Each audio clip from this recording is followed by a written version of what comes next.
SEBASTIAN here, curator of the SYMPHONIC podcast and composer of the Callousing series of albums. I'm back here with something a little more thought-provoking and sensory disturbing as I respond to a request to review an album from an artist who trades his wares under the name Be Happy. Hailing from southwest England, this solo project deals in something called blackened noise, demonstrated through improvised tracks used as a means of coping and release. Often sporadic yet slowly progressing, with a range encompassing dark ambient atmospheric music with heavy swathes of harsh noise held together with blackened overtones, oftentimes violent through occasionally tranquil and dreamlike, all coupling with a quite dystopian, dysmorphic, aggressive, cathartic and thought-challenging lyricism. These long, harsh noise, DSMB, ambient, atmospheric black metal tracks are all a bit new to me, and I'll admit my ears and the way I aim my insight took some adjusting. With all that in mind, it is recommended by the artist that this be listened to with headphones. So I'll start by putting these in, and I'd like to open first with an excerpt from a track from the album entitled Quite Pretender.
I can't help feel unsettled and slightly decentered after prolonged listening to this, and that's before I take in the lyrical content, of which is substantial.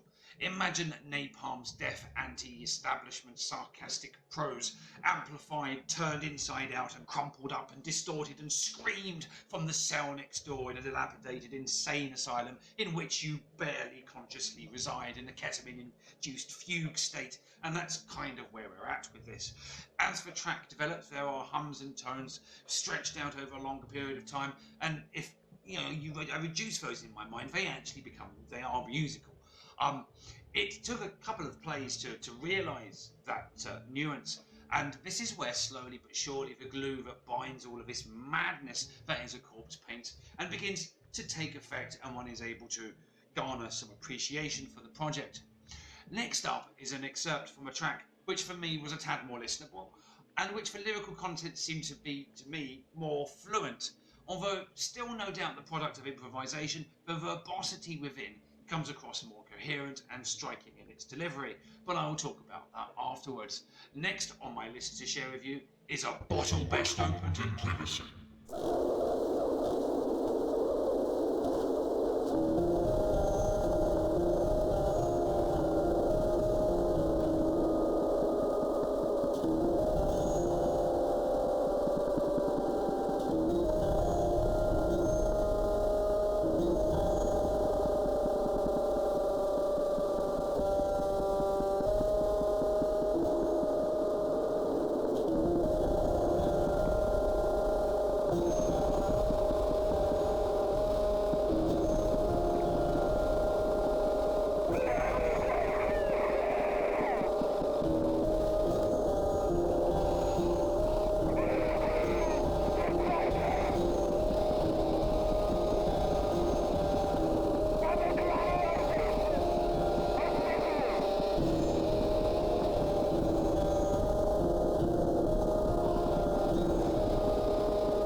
So let's take a pause now to delve into those lyrics a little bit more.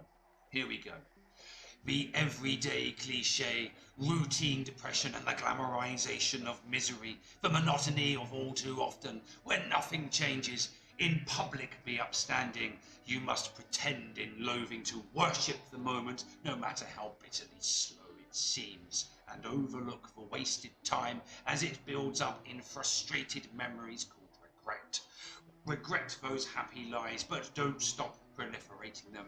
It must always be okay at the surface. The shallow veil of joy you'll wear, and polite obfuscation will be the key to the cage of your decorum.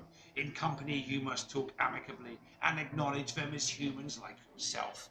Avoid confrontation, smile and nod through disgust. It is easiest that way for all involved. In private you may open the bottle, whether you smash it off the wall or yourself in its place. See what I mean about the lyricism? And that's just the start of it. And it's about this point in the album where I can begin to settle into this little cushion of nihilistic exuberance without feeling too discombobulated. And it's as if the album was arranged this way, because we then go somewhere more musical and somewhat hypnotic. But you'll be fooled if you think it's lighter, because darker still are the combining lyrics. Here, rounding up the audio portion of my review of A Corpse Paints, is If You Can Still Smile.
So, what did I think of A Corpse Paints by Be Happy? I don't think it matters what I thought. I think it matters what I felt. A painted corpse is like the Jekyll's Hyde of ASMR. I'll admit that this style of music is not going to be on any of my party playlists, but all the same, I'm happy that I didn't overlook it. Once I had dropped the prejudices of self-known and self-experienced genres and allowed myself to cast off the comfortable blankets they enveloped me in, I felt truly what it was like to be sonically and auditorily naked again. Sometimes we have to lean into the knife's edge now and again, stare into the abyss, and be happy as an artist that compels you to do this, and yet still makes you come back with something meaningful. Check more of this album on his Bandcamp, SoundCloud and YouTube pages. I'll provide links and whatnot below. But above all, be happy.